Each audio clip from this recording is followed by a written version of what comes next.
प्रायश्चित्त काळातील चौथा सप्ताह.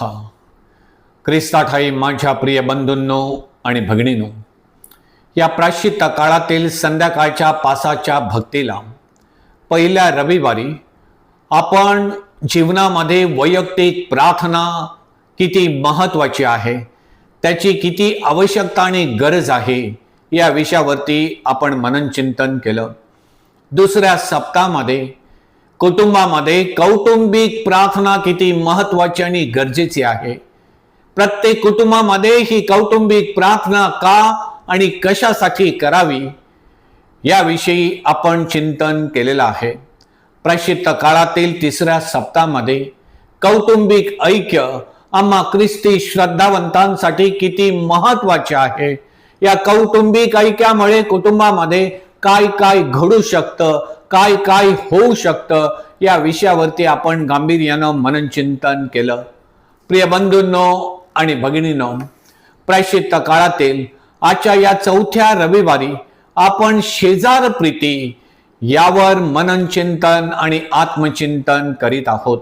बंधूंनो आणि भगिनींनो, आपल्या वसई धर्म प्रांतामध्ये एक तरी असा धर्मग्राम आहे का, एक तरी असा गाव परिवार आहे का जिथं शेजाऱ्यांबरोबर वादविवाद नाहीत, शेजाऱ्यांमध्ये भांडणं नाहीत, शेजाऱ्यामध्ये कोर्ट केसेस नाहीत, अबोला नाही, कधी अतिक्रमण केल्यामुळे प्रॉब्लेम, तर कधी वहिवाटीवरून प्रॉब्लेम, कधी सीमा रेषेवरून प्रॉब्लेम, तर कधी जमिनीच्या वाटपावरून प्रॉब्लेम, कधी सरहद्दीवरून प्रॉब्लेम. प्रिय बंधूंनो आणि भगिनींनो, आपल्या शेजारी राहणाऱ्या त्या कुटुंबातील त्यांच्या मुलाला चांगल्या ठिकाणी नोकरी मिळाली म्हणून प्रॉब्लेम, तर कधी चांगल्या खानदानी सुशिक्षित आणि सुसंस्कृत कुटुंबामध्ये त्या गरीब विधवेच्या मुलीची सोयरीक झाली म्हणून शेजाऱ्याला प्रॉब्लेम. बंधूंनो आणि भगिनींनो, याचं एकमेव कारण म्हणजे आपल्या हृदयामधील प्रेमाची जागा ही स्वार्थानं व्यापलेली आहे. या स्वार्थाबरोबर मानवी हृदयामध्ये द्वेष, मत्सर आणि तिरस्कारानं प्रवेश केलेला आहे. परमेश्वराचं पवित्र मंदिर असलेल्या या शरीर रूपी मानवी घरामध्ये, या पवित्र आत्म्याच्या निवासस्थानामध्ये स्वार्थ घुसल्यामुळे त्या स्वार्थानं आपलं हृदय, आपलं मन, आपलं अंतःकरण पोखरलेलं आहे, कलंकित, दूषित आणि प्रदूषित केलेलं आहे. त्यामुळे आपली व्यापक दृष्टिकोन, आपली परोपकारी वृत्ती, आपली सकारात्मक विचारसरणी, आपल्यामध्ये असलेली माणुसकी आणि मानवता, आपल्यातील संवेदनशील मनाला आणि हृदयाला तडे गेलेले आहेत, भेगा पडलेल्या आहेत, आरपार असे चिरे गेलेले आहेत. परिणाम गावामध्ये, कुटुंबामध्ये, भावामध्ये, शेजाऱ्यांमध्ये मतभेद निर्माण झालेले आहेत. कुटुंबामध्ये फूट पडलेली आहे. कुठे दोघांविरुद्ध तिघे, तर कधी तिघांविरुद्ध चौघे, अशी ही परिस्थिती निर्माण झालेली आहे. गावातील त्या फुटीमुळे समाजामध्ये फाटाफुटी झालेली आहे. बंधूंनो आणि भगिनींनो, ही मानवी मानसिकता, हा मानवी दृष्टिकोन, ही मानवी विचारसरणी आपण बदलू शकत नाही का? त्याच्यामध्ये कायापालट आणि बदल आपण घडवून आणू शकत नाही का? किती काळ, किती वेळ, किती दिवस आणि किती पिढ्यांपर्यंत आपण हे प्रॉब्लेम्स कंटिन्यू करणार आहेत? त्याला किती दिवस आपण पूर्णविराम देणार नाहीत काय? बंधूंनो आणि भगिनींनो, गावात सगळ्यांशी बोलतात, सगळ्यांच्या पायऱ्या निसंकोचपणे चढतात. कुणी कुणाच्या विरोधात नाही, कुणी कुणाला कोर्टाची पायरी चढवत नाही. वैमानस्य नाही, सूड भावना नाही, वैर भावना नाही. श्रद्धेत मुळावलेला, ईश्वर प्रीतीत आणि बंधू प्रीतीत स्थिरावलेला गाव परिवार आपणास आपल्या धर्मग्रामामध्ये, प्रत्येक गाव परिवारामध्ये निर्माण करता येईल का? होय प्रिय बंधू भगिनींनो, नक्कीच निर्माण करता येईल. पण त्यासाठी गाव परिवारातील प्रत्येक कुटुंबातील प्रत्येक व्यक्तीनं निस्वार्थीपणे त्यागी आणि समर्पित वृत्तीनं स्वतःचा स्वार्थ बाजूला ठेवून खुल्या अंतःकरणानं एकत्र यायला हवं. आपल्या परीनं गावामध्ये एकमेकांना भेडसावणाऱ्या समस्या सोडावयास, त्या निकाली लावावयास प्रत्येकानं प्रामाणिकपणे सहकार्य करावयास हवं, योगदान द्यावयास हवं. प्रिय बंधूंनो आणि भगिनींनो, 2025 वर्षापूर्वी प्रेषितकालीन समाजामध्ये हे असं घडलेलं होतं. त्यावेळच्या लोकांनी विश्वासानं, श्रद्धेनं एकत्रित येऊन एकमेकांच्या सहकार्यानं हे त्यांच्या समाजामध्ये घडवून आणलं होतं. आपापल्या परीनं योगदान दिलं तर आजच्या या आधुनिक जगामध्ये, आजच्या या मानवी समाजामध्ये ते का घडू नये, ते का होऊ नये, ही ईश्वरी योजना आणि ईश्वरी इच्छा समजून आपण आपल्या त्या गाव परिवारामध्ये हे का करू नये. प्रेषितांची कृत्ये अध्याय 2 ओवी 42 ते 47 मध्ये आपणास प्रेषितकालीन ख्रिस्ती समाजाविषयी, त्या समूहाविषयी काय सांगण्यात आलेला आहे. तो समाज आध्यात्मिक शिक्षणात, ईश्वरी दैवी ज्ञानामध्ये प्रार्थना करण्यात ते तत्पर आणि सदैव तयारीत असत. तो प्रेषितकालीन समाज एकमेकांच्या सहवासामध्ये एकत्र येणं त्यांच्यासाठी खूप मोलाचं वाटत होतं. त्या प्रेषितकालीन समाजामध्ये हे माझ्या स्मरणार्थ करा, प्रभूच्या या आज्ञेचं विश्वासानं, श्रद्धेनं स्मरण करण्यात त्यांना धन्यता वाटत होती. या आध्यात्मिक अनुभवामुळे प्रेषितकालीन समाज श्रद्धेत, विश्वासामध्ये दिवसेंदिवस दृढ आणि मजबूत होत होता. त्यांच्यामध्ये एकमेकांबरोबर आध्यात्मिक नातं प्रस्थापित झालं होतं आणि ते बऱ्यापैकी मजबूत झालं होतं. प्रिय बंधूंनो आणि भगिनींनो, या प्रेषितकालीन समाजाला, समाजातील भाविकांना विश्वासानं एकत्र आणलं होतं. श्रद्धेच्या आणि एकमेकांवरील प्रेमाच्या अतूट धाग्यानं त्यांची मनं, त्यांची हृदय ही बांधली गेलेली होती. वस्तूंपेक्षा, धनदौलतीपेक्षा, मालमत्तेपेक्षा मानवी जीवन, मानवी सहवास, मानवी मूल्य, माणुसकी आणि मानवता त्यांच्यासाठी अति मोलाची आणि अति महत्वाची झालेली होती. एकमेकांसाठी जीव आणि प्राण देण्यास ते तयार झाले होते. एवढा एकमेकांविषयी जिव्हाळा आणि आत्मीयता आणि आपलेपणा त्यांच्यामध्ये निर्माण झाला होता. द्वेष, मत्सर, तिरस्कार आणि स्वार्थाला त्यांच्या मनात आणि त्यांच्या हृदयामध्ये त्यांनी कधी जागा करू दिले नाही. आपलं मन, आपलं हृदय या क्षणिक आणि जागतिक ऐहिक सुखाच्या चैनबाजीमध्ये त्यानं कधी गुंतू दिलं नाही.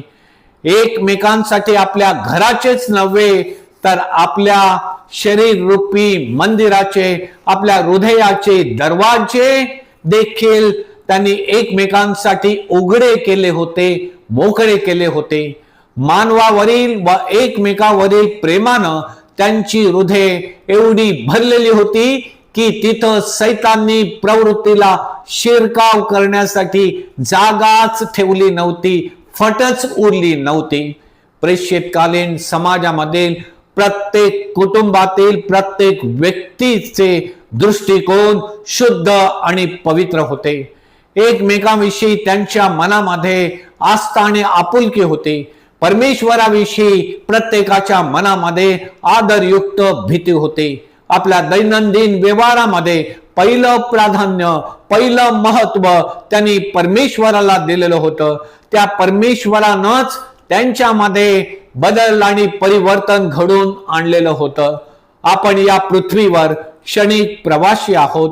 हे दृश्य अवतीभवती आपण जे काही दृश्य स्वरूपात पाहतो ती सर्व परमेश्वराची निर्मिती आहे. या पृथ्वीवर सर्व काही त्या परमेश्वराच्या अधिपत्याखाली आहे, सर्व काही त्याच्याद्वारे झालेलं आहे. मानवाला केवळ या पर्यावरणाची, या निसर्गाची काळजी घेण्यासाठी, या जमिनीची मशागत करण्यासाठी, देखरेख करण्यासाठी एक केअरटेकर, एक रखवालदार म्हणून ठेवलेला आहे. परमेश्वरानं स्वतःच्या बळावरती निर्माण केलेली ही सारी पृथ्वीवरील मिळकत, हा निसर्गाचा संपूर्ण ठेवा, ही जमीन ही परमेश्वराच्या मालकीची आहे.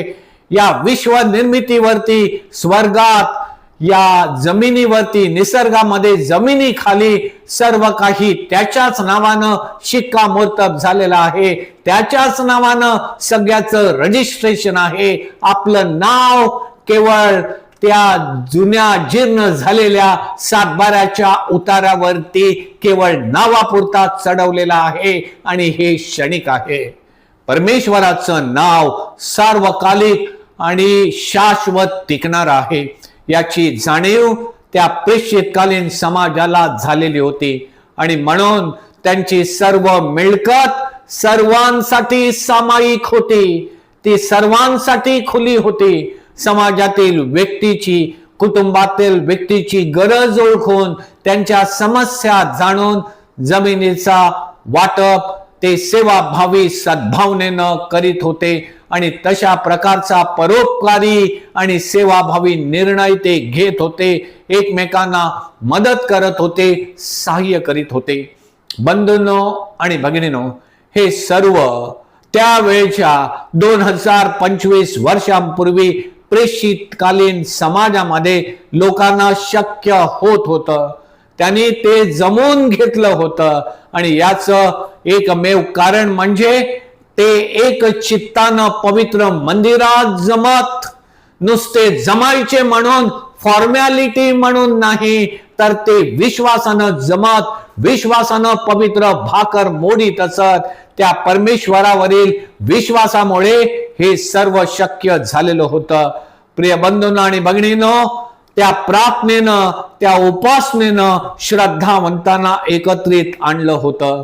आपले हेवे दावे असतील, आपले मतभेद असतील, आपल्यातील अबोला एकमेकांविषयी दुराग्रह असले तरी प्रिय बंधूंनो आणि भगिनींनो, उपवासकालीन या दिवसामध्ये गावागावामध्ये पवित्र मिसा बलिदान आयोजित केलं जातात.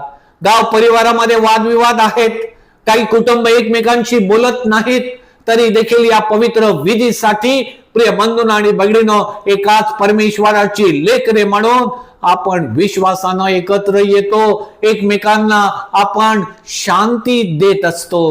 कधीतरी परमेश्वराचा कृपेचा स्पर्श प्रिय बंधू भगिनींनो आपणाला होईल. आपल्यामधील वादविवाद मिटवण्यासाठी परमेश्वर त्याच्या कृपेचा स्पर्श आपणास करेल.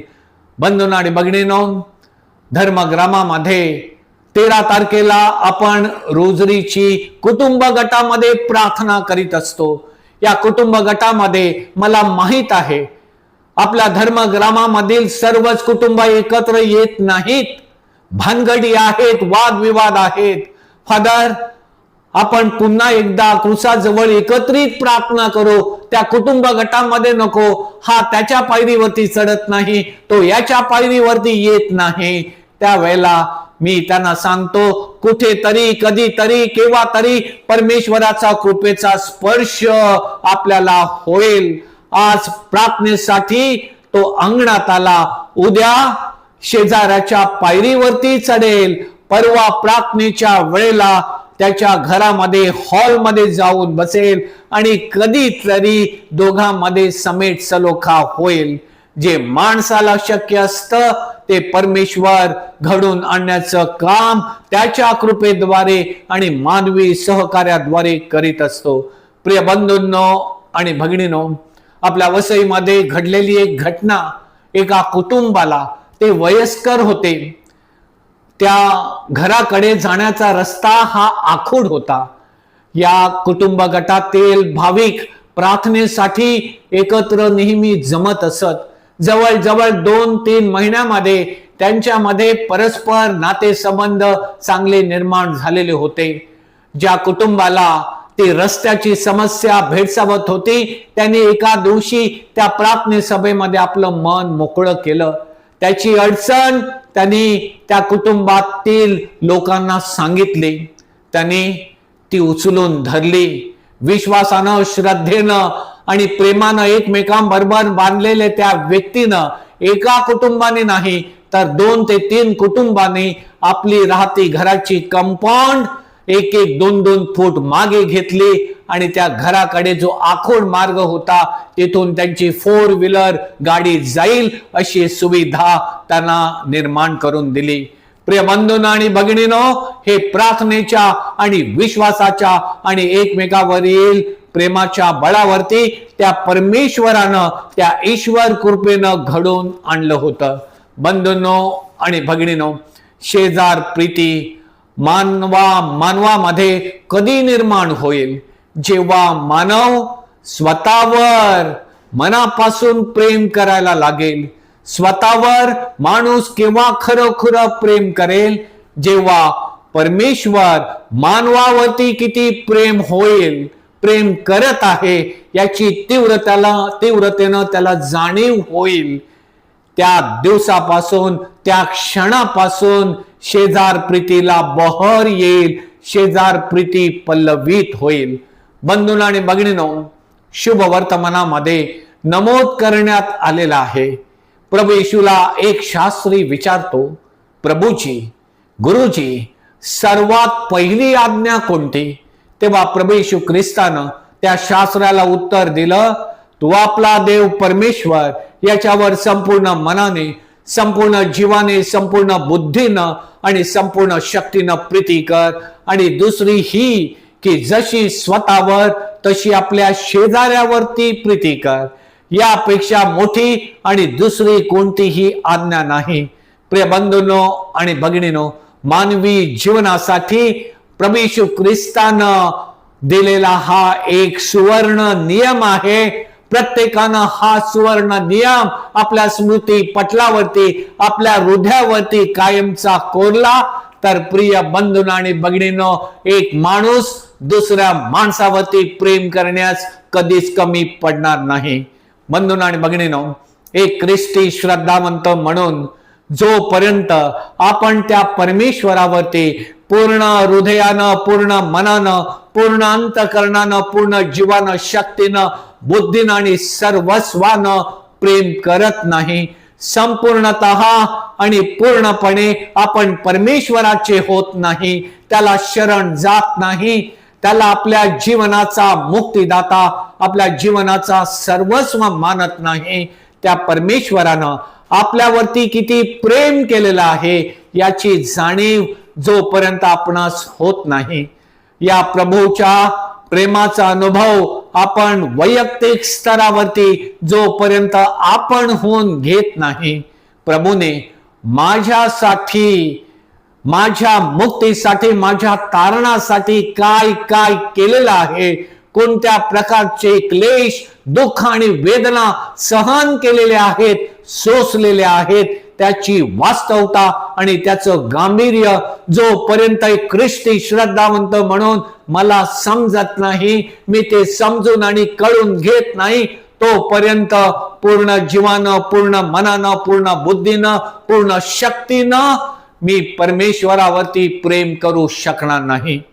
प्रिय बंधूंनो आणि भगिनींनो, प्रभू येशूनं माझ्यासाठी, अखिल मानवतेसाठी केलेल्या त्यागाचे स्मरण जोपर्यंत मला होत नाही तोपर्यंत मी प्रभूवर प्रेम करू शकणार नाही. आणि जोपर्यंत माझं प्रभूवर किती प्रेम आहे, माझा प्रभूवर किती विश्वास आहे, माझं जीवन प्रभूवर किती विसंबून आणि अवलंबून आहे, याचा अनुभव जोपर्यंत मी स्वतःहून घेत नाही तोपर्यंत मला माझ्या स्वतःवरती प्रेम करता येणं शक्य नाही. आणि जोपर्यंत मी स्वतःवरती प्रेम करत नाही तोपर्यंत मला दुसऱ्यावरती निस्वार्थी प्रेम करता येणार नाही. बंधूंनो आणि भगिनींनो, प्रभू येशू ख्रिस्त म्हणतो, जो माझ्यावर प्रेम करतो तो माझ्या आज्ञा पाळतो. जो प्रभूवर प्रेम करतो तो कधीच पाप करणार नाही. जो प्रभूवर प्रेम करतो तो कधीच शेजाऱ्यांना दुखवणार नाही. जो प्रभूवर प्रेम करतो तो प्रभूच्या इच्छेविरुद्ध कधी आचरण करणार नाही. जो प्रभूवर प्रेम करतो तो कधीच आपल्या शेजाऱ्यावरती अन्याय अत्याचार करणार नाही. जो प्रभूवर प्रेम करतो तो प्रभूच्या मूल्यांबरोबर, प्रभूच्या शिकवणुकीबरोबर आयुष्यात आणि जीवनभर कधीच तडजोड करणार नाही. बंधूंनो आणि भगिनींनो, त्या स्वर्गीय पित्यावर, देवपुत्रावर आणि त्या पवित्र आत्म्यावरती, प्रभूवर आपण प्रेम केलं, स्वतःवरती आपण प्रेम करण्यास यशस्वी झालो, तर शेजाऱ्यावरती मनापासून प्रेम करण्यास आपण कधीच कमी पडणार नाही.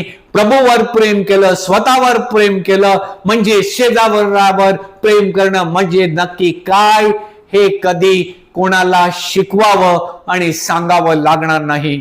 शेजार प्रीती आणि शेजार धर्म म्हणजे नक्की काय हे कोणाला कधी शिकवण्याची गरज भासणार नाही.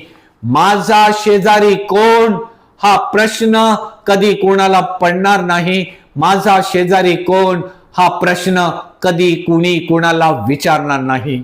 आपणापैकी प्रत्येकानं देवावर, स्वतःवर मनापासून प्रेम करायचं ठरवलं तर गावागावामध्ये, कुटुंबामध्ये शेजार प्रीती वाढीस लागेल.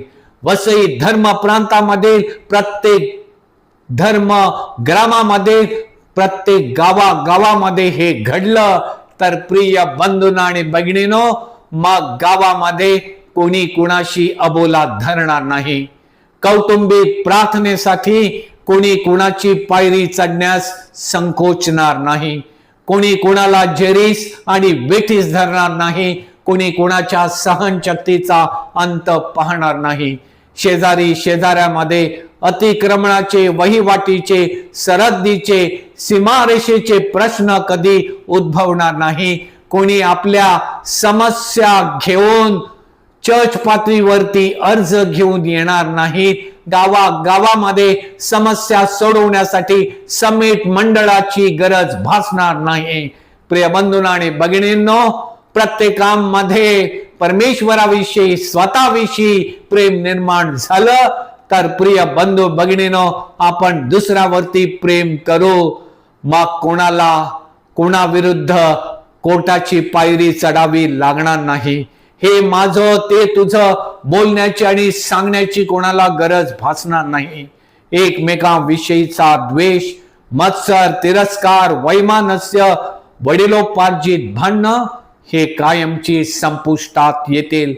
गाव परिवारामध्ये शेजारी राहणाऱ्या प्रत्येक व्यक्तींची मन, हृदये, अंतःकरण प्रेम, दया, शांती, प्रीती, परोपकार, निस्वार्थीपणा, त्यागी आणि समर्पित वृत्तीनं, समंजसपणानं, सहानुभूतीनं भरतील. एकमेकांविषयी मग गावागावामध्ये प्रेमच प्रेम पाहावयास आणि अनुभवायास मिळेल. देवाचा अनुभव असलेला, श्रद्धेत आणि विश्वासात मुळावलेला, देवप्रीतीत, स्वप्रीतीत आणि शेजार प्रीतीत स्थिरावलेला गाव परिवार गावागावामध्ये उदयास येईल. स्वर्ग राज्य या पृथ्वीवर प्रत्येक गावागावामध्ये निर्माण झाल्याचा अनुभव प्रत्येक ख्रिस्ती श्रद्धावंतांना वैयक्तिक स्तरावरती घेता येईल. आमेन.